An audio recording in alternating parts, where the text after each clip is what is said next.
In this video, I'm really digging up the cobwebs here, and we're going to be going through an old session that I have from 2017 and trying to figure out like what writing and recording decisions was I making while I tried to relearn some of these riffs on guitar, because I literally wrote and recorded this 8 years ago, and it's a relatively full composition with guitar and bass and drums. Full-length song. I don't know how to play any of it, and I don't remember where I was at when I was recording it at all. So I'm almost going through this like you in that way, where I don't really know what this is going to be. So let me just play a little bit of the song so you have an idea of what it is.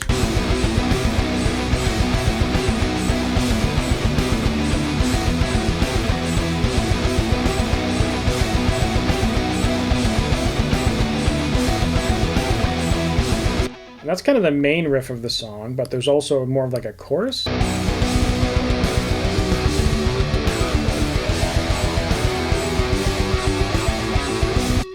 there's a few really cool riffs in here that I like. Like this is the lead.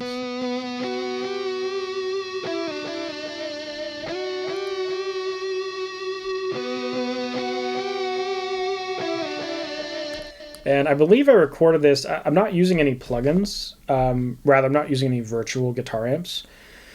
So I believe I recorded the tones on my Axe-Fx 2 XL Plus. I always forget what the freaking name is of the Axe-Fx 2 XL Plus. And there's also a bass guitar here that I actually tracked for realsies.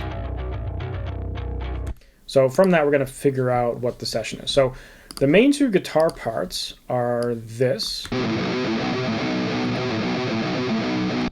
which I apparently re-recorded at some point, because this is what it was before the reamp.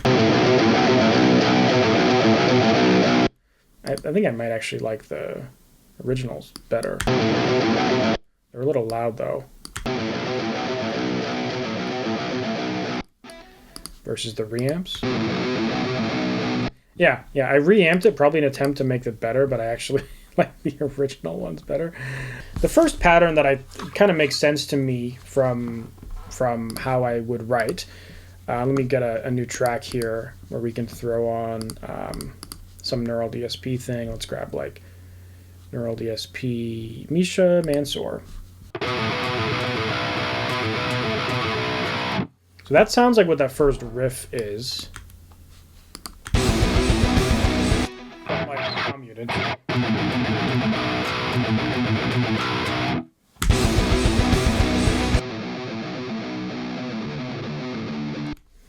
Maybe it's not. It's like half palm muted. But I change chords at some point. And this sounds like it goes. So it might actually be. I don't know if I did this on my 8 string or if I did it on my baritone 6 string. But I think if I did it on the 8.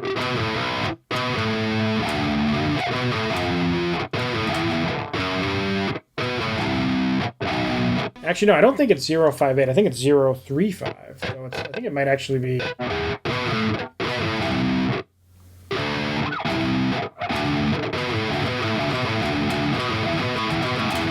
I think it is actually an 8-string guitar, because I could do this on a 6-string baritone where I'm doing, which is kind of hard to play actually. Let me play along with it, see if it even fits.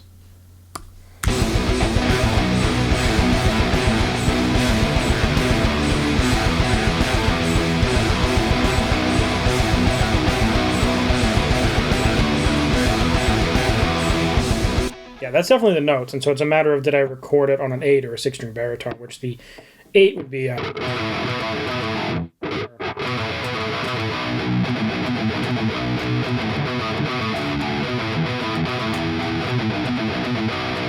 So I can't really tell here, but either way, I have the notes.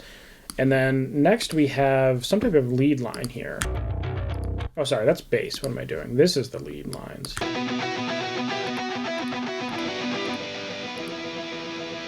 So there's this kind of post-rocky strumming thing, so which kind of sounds almost like.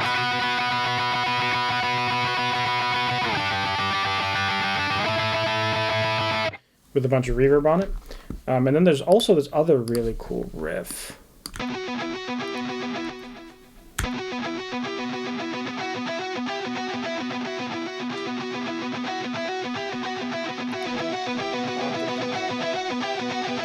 And this is a kind of like songwriting, arrangement, production technique I use all the time, where the second time something repeats, I'll add in an octave, just kind of increases the energy level. Like you can hear the transition here. It's just the same melody. There's no harmony even. It's just an octave. And sometimes I'll have this like fading in, so it's like this really kind of big increase, and sometimes I'll add another octave depending on what the riff is. But let's try to figure out this pattern here. We're going to want some type of lead tone. So I know the main riff's in B.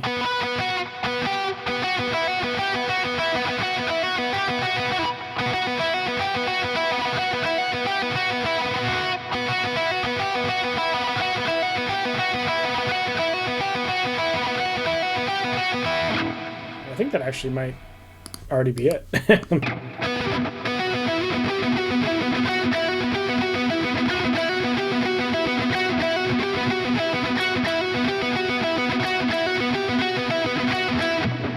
It would just be this.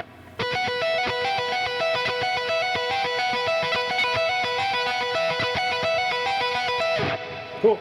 Bam, figured it out. So riff has this kind of like fairly simple pattern that is like essentially the chord progression is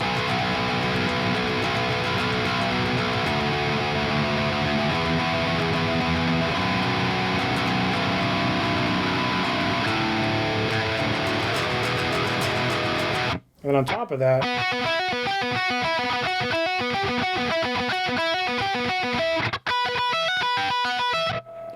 so it's obfuscated by the fact we have this, like, you know,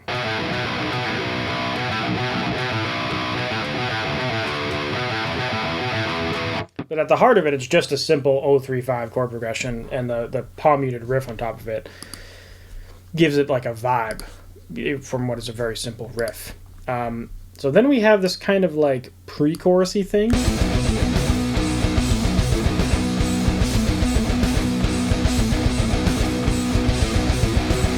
It's just the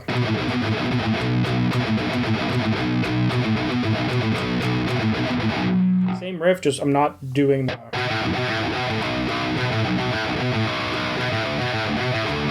not changing notes, and I'm skipping some rhythmic patterns and making it simpler. Basically, as I'm going, I'm lightening up, I'm moving my palm off the strings, and I'm digging in a lot harder. So I'm creating the sensation of building.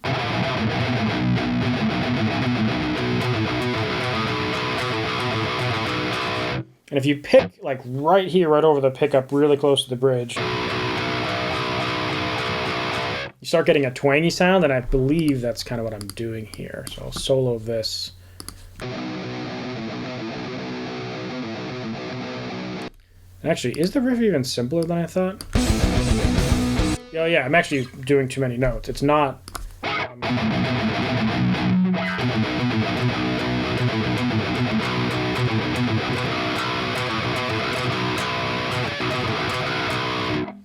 So even less notes. And then that takes us into the chorus, which I'm most excited to learn this, because it's a cool little lead line.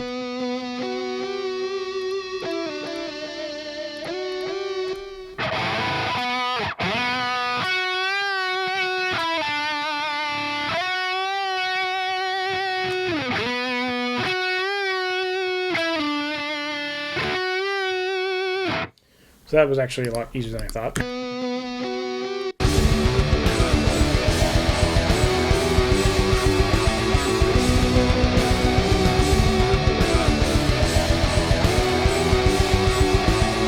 And of course, I'm adding the octave there again, so we get this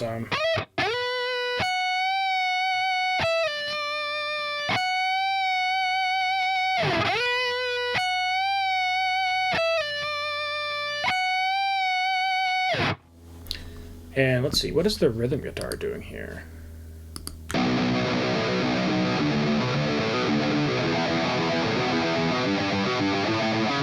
cool. Actually, already kind of know. And so even though I don't remember these riffs, I can immediately tell based on patterns of my own playing how I might have done this. And also based on the previous riff we just got. So I hear like a...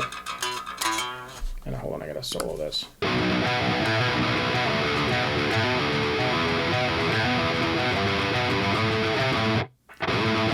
Yeah.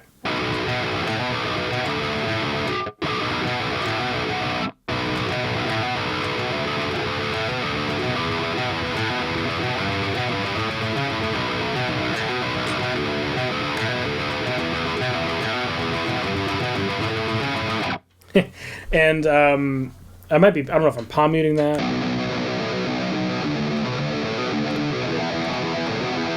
I'm palm muting that, so.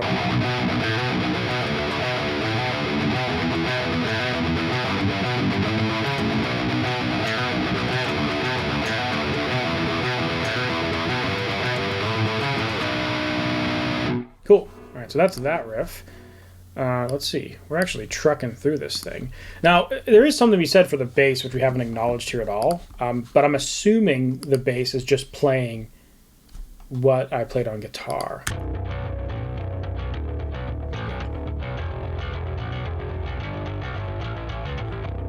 It's the same as the guitar, and I bet it is for most of the song. If we go back here. I'm not saying that's a good thing or a bad thing, but it is often a thing for the genre. It's kind of lazy, but it often does work best. And then hopefully in the places where it makes sense to strip it back, you strip it back. But that's often my default approach. Let's make the bass the same as the guitar, and then as you're playing, you're like, oh no, there's too many notes. It'd be better if I strip this back, or there's chords on the guitar, so there can't be chords in the bass, that kind of thing. But that's my default. So we have another repeat of the main riff. And then I'm guessing this goes into the stripped back version.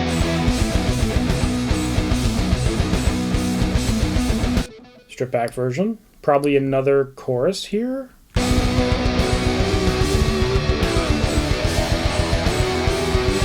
So for our structure, we have this like main, I'm going to call this the main riff.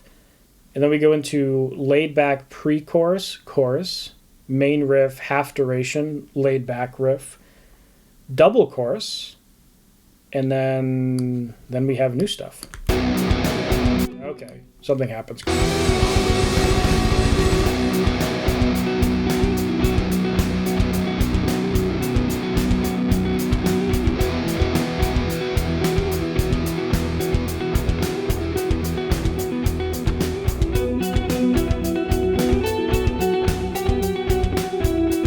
Complete change up here. I don't think that the tempo doesn't change, but it's like the feel changes. So it goes to like a triplet feel or something. So here I have track guitar, but also Axe Effects track, but then I have H delay and a limiter on it with ping pong sounds. If I take off the delay. Do, do, do.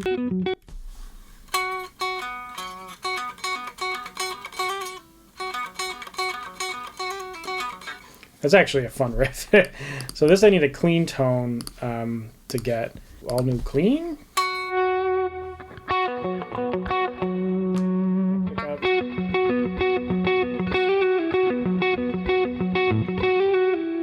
So I'm doing this like power chord with the fifth and the root.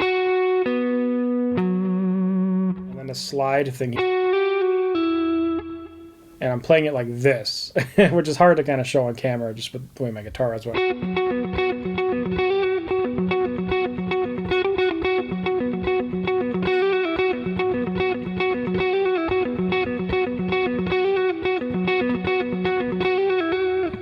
Definitely had to practice that before when I got this riff. So let me hear more of it.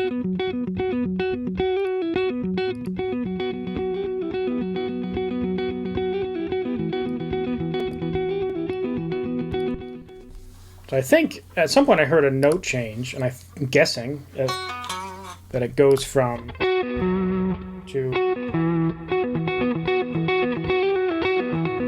This is one of my favorite chords.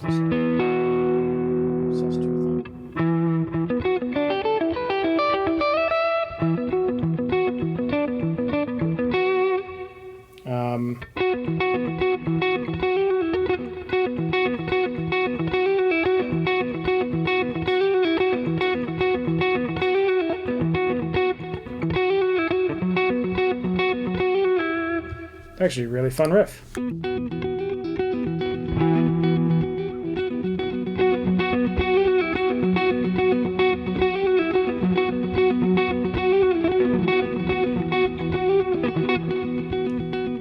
I'd have to practice that to get it as tight as I did in the recording. But there's another layer here that comes in. There's actually 3 layers here that are playing, 3 guitar layers. So let's see what they are. So it's these 2. Alright, so they're playing the same melody, but they're octavized. So I just recorded the octave down and octave up version.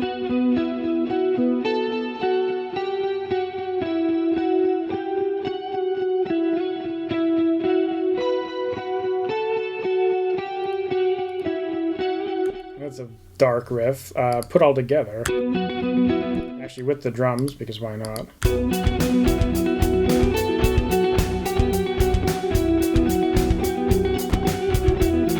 There's also kind of a polyrhythmic feel going on here with the drums and the bass, so we're going to cover that too, but let's figure out what this riff is.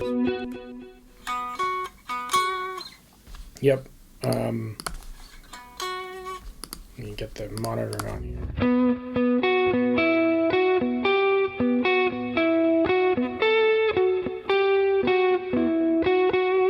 Like that.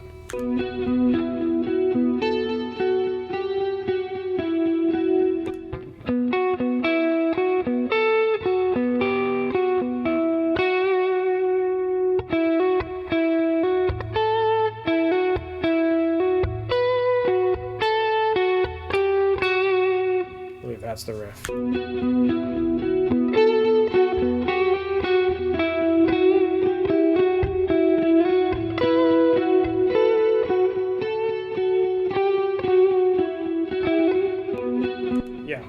I'm doing a little different articulations through it, but that's essentially the melodic pattern. And what is the bass doing?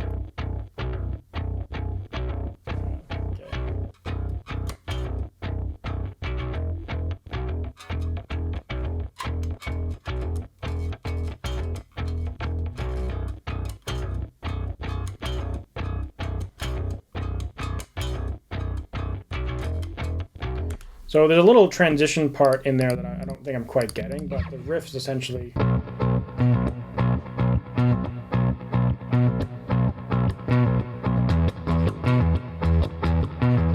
it's going between O and 5, and then the octave of the main root note there. And the drums, I think, are following that. Yeah, that dum, dum, dun. And so the bass and drums are really tightly kind of doing this polyrhythmic thing, I think. I don't know if it's technically polyrhythmic, but...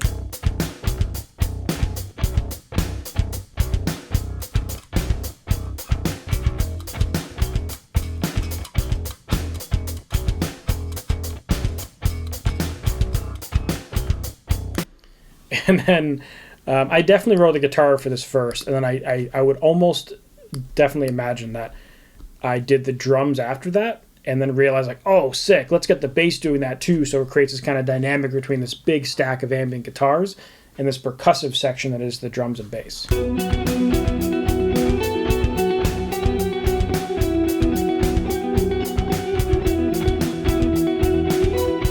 And it's a lot to hear at once. This would have to be mixed. The mix in this whole song is not, like, finalized, right? This was a demo. But if the mix was done right in this, then it's a lot of work, like stacking all these things and having them not be like too much. It is kind of too much here, but I hope it'd be stripping it back would help. And it looks like here what happens is the drums drop off and then the other guitars drop off. And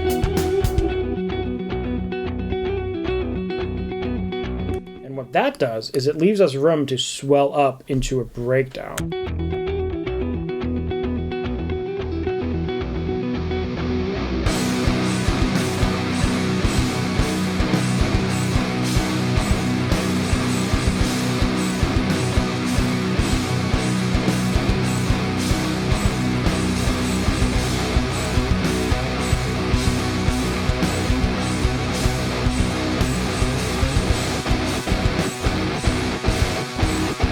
And that is a sick breakdown. Now, I don't know, it's definitely based off of that B, but but it sounds like there's an extra note in there. So I'm going to flip back to our default patch here because I think that's good enough.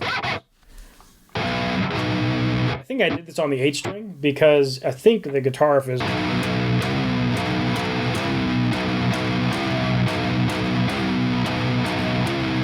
And if I was open, I couldn't bend the notes like that.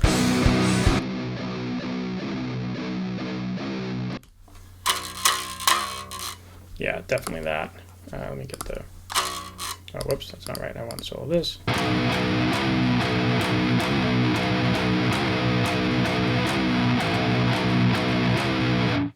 And then halfway through, it gets a little more complex.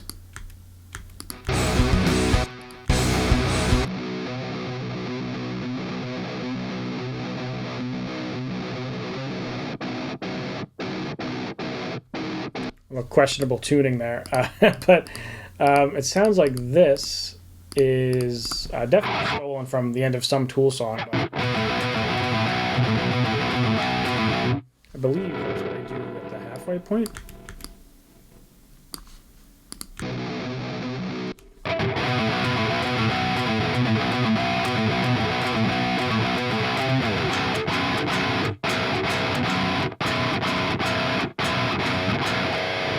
Yeah, and so I would imagine with the drums and bass, it sounds quite percussive when that drops out.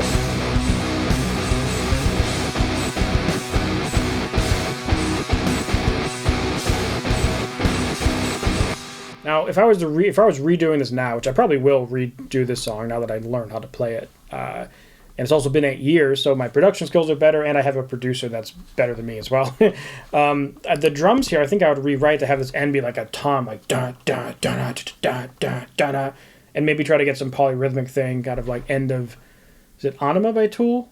That has a kind of an ending kind of like this. Either way, it's a blatant ripoff of some Tool ending, I think, but I think it fits very well here. And yeah, that's the whole song. So I don't know how long this video will be, but in real time it was about 25 minutes going through this, and I now know how to play all the different layers of a song. Granted, I wrote and recorded it about 8 years ago, and if you know anything about me and my writing approach, I tend to kind of like write and record at the same time. So I write in my DAW, and I'm recording things, like the first time I'm recording them is the first time I've played them, and I might loop record them 10 times to get it perfect, but it's like I don't remember the riffs as well because like I don't play them over the course of weeks and months and then track them. I'm playing them like once and then never playing them again for 8 years. So I hope this gave you an insight into like a full production for me, like a full composition and the different layers I would do. And honestly, I kind of get insight into how I was writing 8 years in the past. So thanks for watching. If you want to see some video of me writing a different song, check out this one right here. This one's pretty cool. And make sure to subscribe to see future videos. Thanks for watching. I'll see you next one. Bye.